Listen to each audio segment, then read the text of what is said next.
friends? It's great to be with you.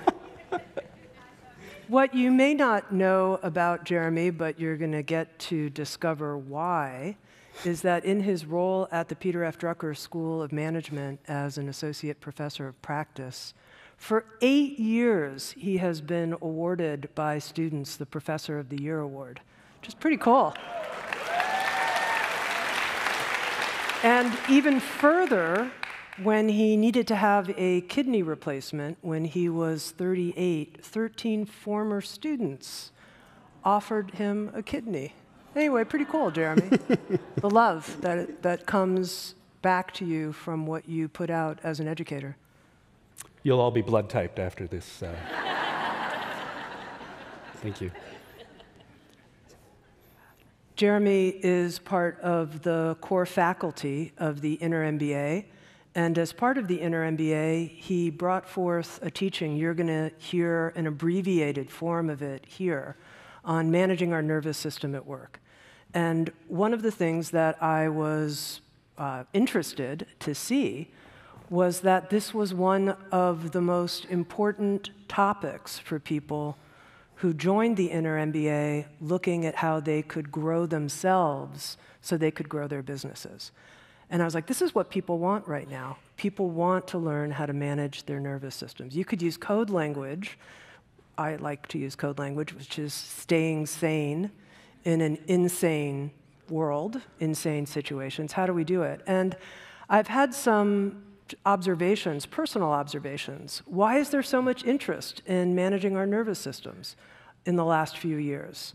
And I think some of it, and I'm going to track back for a moment, to a book that Sounds True published right when the pandemic began. So it was written before the pandemic started, called Emotional Inflammation. And it was written by a psychiatrist in the Washington, D.C. area, Dr. Lisa Van Susteren. And she had been studying the unconscious effects of climate change and existential concern on us, clinically in our own work and also through research, and discovered that we're living, many of us, with a kind of emotional inflammation that I think when the pandemic hit, a lot of us were suddenly very aware of. How unsafe we felt, and I think many of us feel, how unsafe we feel being alive right now, and how that works on us and creates these states where we don't feel at home, we don't feel like, I'll just put it bluntly, the way I felt it a lot, we don't feel like we have all the skills to cope. Like we thought we did, right? We kind of thought we did, and then suddenly there's an acceleration of stressors that we're experiencing. And in this acceleration of stressors, and I noticed it throughout the Inner MBA program, people reporting, students reporting, I've never been so burned out. I've never had this much asked of me. I've never had to be there that much for my colleagues who were suffering from illnesses and deaths in their families and other kinds of griefs. I've never felt so insane, basically, and on top of it, you want me to show up for my work? Like, this is unbelievably tough and demanding a higher level set of nervous system management skills. Now, the other thing that I observed creating this interest, and I feel this too in myself, is a sense that more is being asked. So at the same time where there's more instability and there's more inner pressures, there's also a sense, and I'll just put it in the language that I experience it, that there's a demand, an imperative being placed on my soul to express fully and to step in, step out, step up. You know, I was speaking to a very unlikely character the other day as part of my podcast, Rainn Wilson, who of all things played Dwight in The Office. And this is not a setup for a joke, incidentally. He's also a very sincere spiritual faith practitioner, and he wrote a book recently called Why We Need a Spiritual Revolution. And I said, Rain, you're coming out and you're declaring your deep love for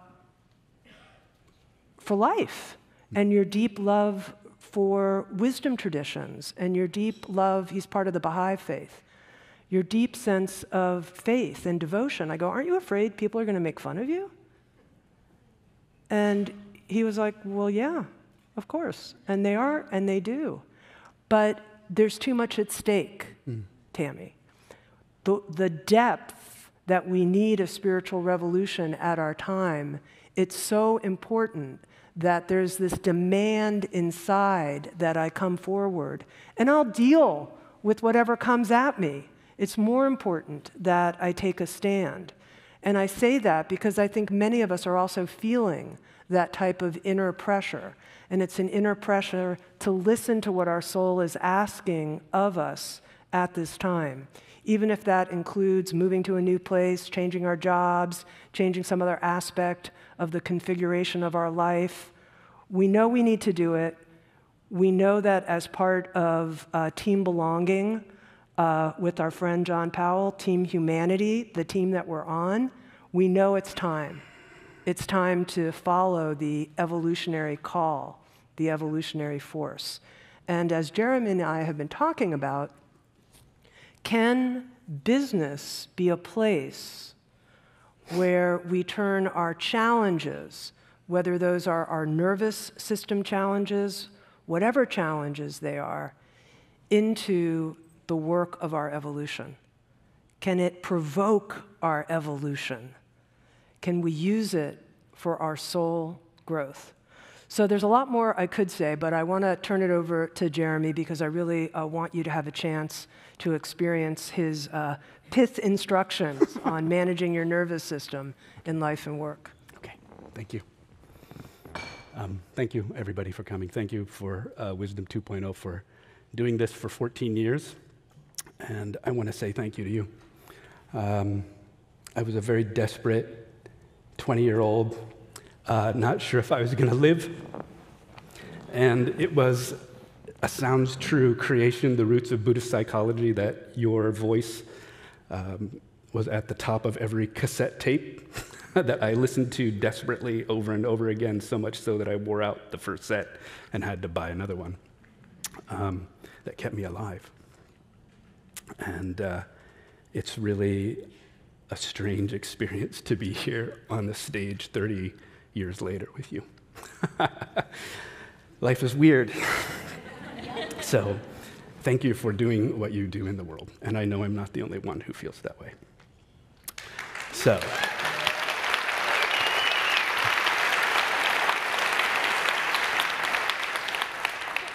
This idea of we're being demanded, I realized only until I had a transplant in 2008, so I'm in year 14 of my bonus round.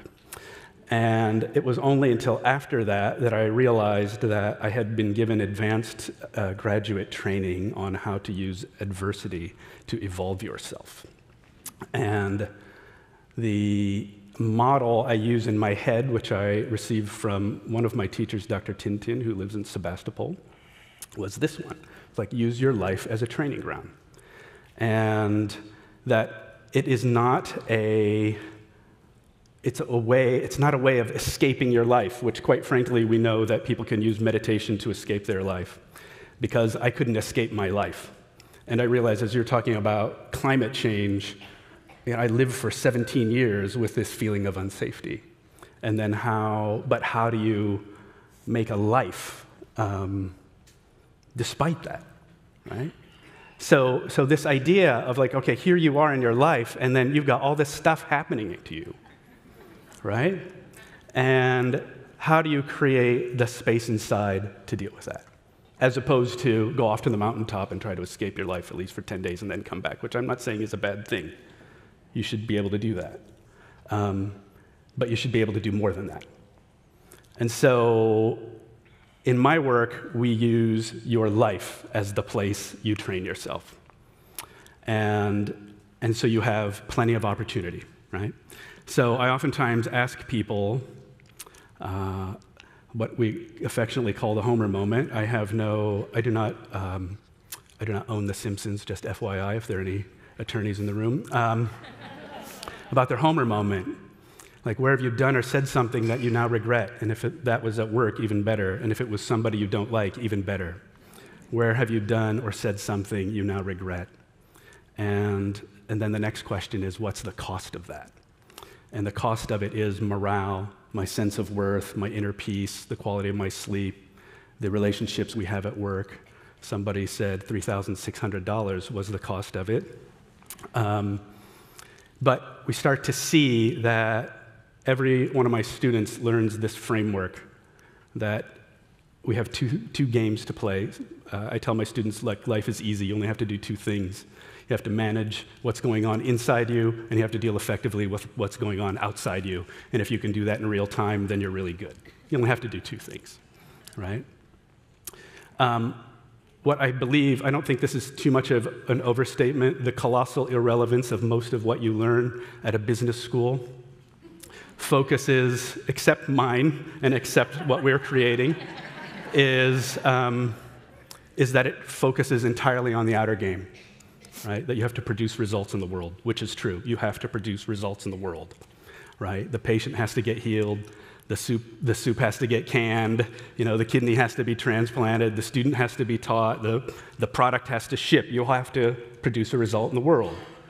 And that's good. We have to do that, right? But there is so very little in a systematic way that focuses on what's going on inside you. And of course, we can deride it in any way, like touchy-feely or soft skills or whatever, usually by people who don't have those skills are the ones deriding them. But understanding what's going on inside you and how does that affect the outer game is what the Homer moment is meant to show, right? And we'll come back to that later. What I think we have done is radically settled for a radically reduced vision of what it means to be human. Right? This is the weakness of modern societies. I think, therefore I am. So therefore, we're going to train you to think. And what we've left off the table is so much more of feeling, sensing, connecting, relating. Right? We don't train you to do that. And then we'll give you a lot of responsibility, a lot of pressure, gigantic budgets, and then expect you to do something. For the non-Star Trek fans, these are the race of beings that lost, the Telosians, that Starfleet forbid anybody to go touch because they would project into your mind all these illusions because they had lost the capacity to feel or reproduce or anything like that. And they lived in a virtual reality. Speaking of which, right, now this has shown up on the scene, and we've been talking about it all day, right? And I think about what, let's face it, some of us are excited about it, others of us are terrified about this. And I think what this is asking us to do is to step away from this view of ourselves to a much larger and expansive view of ourselves. It's asking us to evolve, right? Because it's evolving very quickly. And I'm not sure we're evolving in pace with it. But I think what it's asking us, as Tami said, demanding us to do, is to step into the larger vision we have for ourselves. And so for me, I would say one of my critiques of what might be called the secular mindfulness movement is that it had no goal other than to lower your blood pressure, right? But we need a goal. And I think that goal is that we need to evolve, right? We need to evolve our own personal operating system. And I'm going to talk to you about one of my students who did just that. Because, we're contagious. And your Homer moment went into your network, and it affected the network, and somebody paid the price for that. You paid the price for that. Your team paid the price for that. Your child paid the price for that somewhere, right? And we are not often aware of what we're putting in the network. And it's what I call, I ask people, how do you think you're affecting the invisible office, right? There's the office you see, the desks, the chairs, the phones, all of that. And then there's the office you don't see, which is, what do I think about the people I have a meeting with in 15 minutes? What do I think about the weak player on my team? What do I think about my most difficult client, right? And so if your most difficult client is on the caller ID as you're picking up the phone and you're already anxious and angry and frustrated, what result is that going to produce? So this is where we get to the nervous system part, right? Which is how are you using your energy? And every one of our students learns this framework. How do you use your energy? So we all know from polyvagal theory, human beings respond to challenge or threat in one of three ways. It will be one of three ways, right? Either you move into a state of protection, like Gabor talked about yesterday, or defense or attack, or I'm going to try to get out of the room, which I call the red zone, or you shut down, right? You check out, and which I call the black zone, no energy. So too much energy up there, not enough energy down here. And then there's the place where we like to be, the kind of where we're actually alive, which is the green zone. And this becomes a kind of shorthand. People can talk about their inner life without making it sound touchy-feely or like therapy, because in most organizations, people are terrified to talk about that kind of thing. So far, so good, right? So where do you live, right? Where do you live? If you think about where were you in the Homer moment, most people I talk about say I was either in my red zone or my black zone. And were you even aware that you were in your red zone or black zone when you did that? And usually the answer is no. So next thing, then we have this issue of trauma, right? So what is trauma? There's a lot of ways to think about trauma. One way to think about trauma is there's part of you that went into survival zone and it never came out. And one of the things we've settled for is that somehow we think it's okay for you to walk around with unrepaired trauma, and that it's okay, right?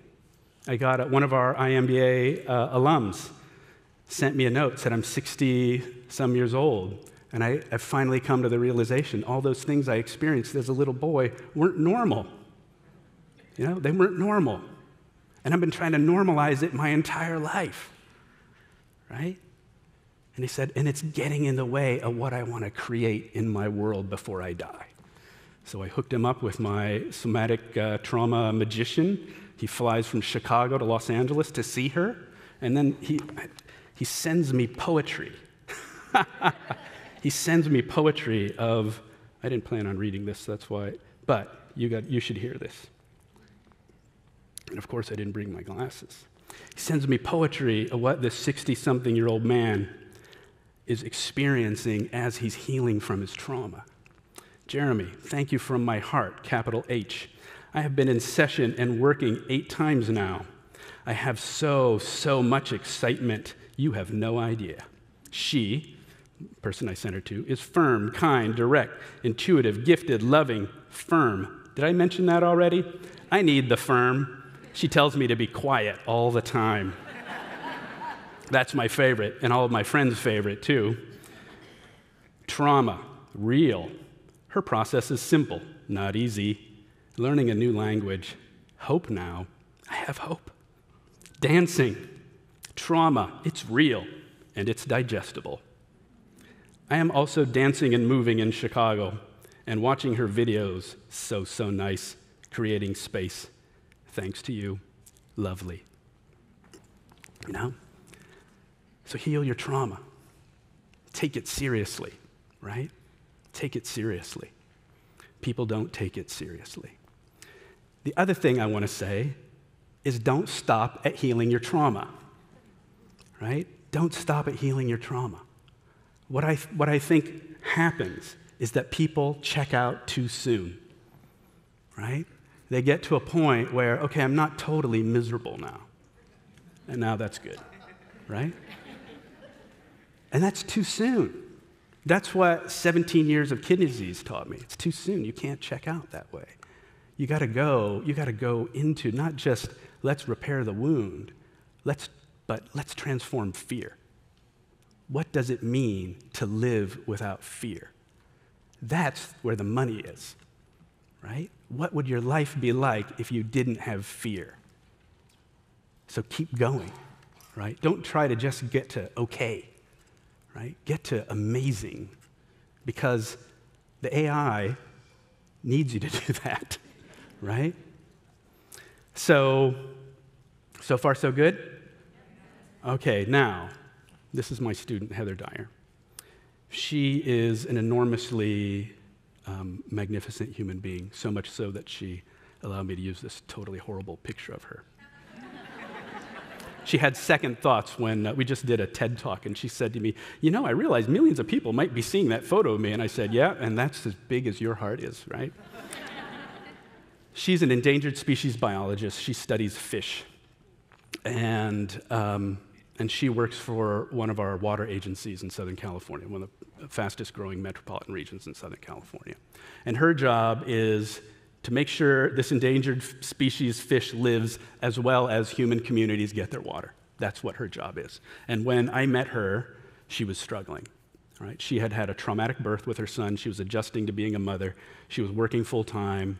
She had some family things she needed to work through. She was a full-time executive MBA student, and she was taking care of her grandmother who was fading away into Alzheimer's, who drove the family car through the garage in the middle of the class.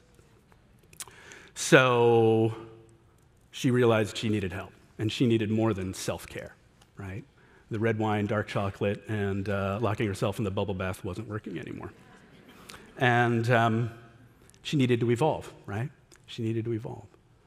And so we had a good long chat, and I said, you know, you really need to create a support system for yourself, first of all, and we need to look at like what's going on inside that's keeping you stuck. Because, you know, even in her own words, she said, you know, I was 2 months from a nervous breakdown. And she evolved. She let go of this belief that she could do anything, which had propelled her success from her mid-20s to her 30s. She could do anything. She's brilliant.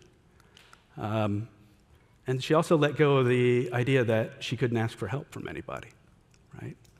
And then she had some deeper work to do, which was to let go of a lot of anger and resentment that she had been carrying around because of her past.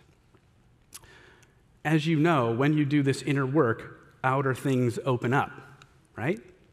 And so what opened up for her as she shed this old skin was the opportunity to take on a new role in her organization, which she realized after she had done this work she was capable of doing. And so in an instant, she catapulted from being the in-house biologist of her firm, right, or of this water agency, to the first female CEO of this water agency. And what she has done since then has been truly nothing less than miraculous. She engineered a completely new ways to finance 21st century water infrastructure.